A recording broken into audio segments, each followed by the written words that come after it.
এবং হতেও পারে সে তার ধামে জন্ম, হুম, হতেই পারে সে নবদ্বীপ, পুরী, বা আরো যে সমস্ত ধাম জানি সেখানে হয়তো জন্ম, বা জন্ম নাও হতে পারে, কিন্তু ওখানে আছে বা কেউ ওখানেই থাকে, ওইখানে পরিবেশে সে বড় হচ্ছে, পালিত হচ্ছে।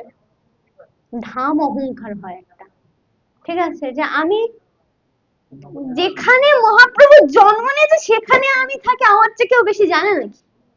ঠিক আছে, ঠিক আছে, যেখানে মহাপ্রভু জন্ম নিয়েছে সেখানে আমি থাকি, আমি সমস্ত কিছু করছি, আমার থেকে বেশি কেউ জানে?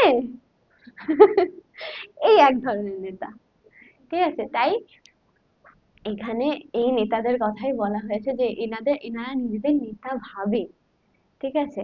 যার ফলে এই কথিত নেতারা, একটা কি বললাম, নাস্তিক নেতা, আমি ভগবান ভগবান বিশ্বাস করি না ভাই, আমি জানি সবার ভেতরে ভগবান আছে, সবাইকেই পূজা করো, ঠিক আছে।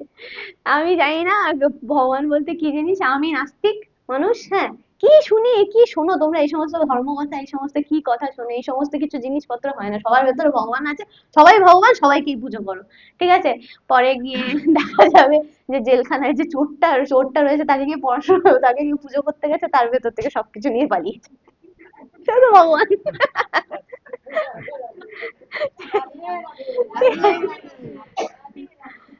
ঠিক আছে, যার ফলে এটা এক ধরনের নেতা।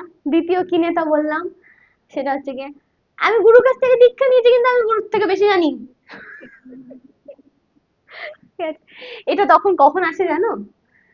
এটা সেই সময় আসে, এই ধরনের নেতারা কখন জন্মগ্রহণ করে, যখন গুরু তাদেরকে ভুলটা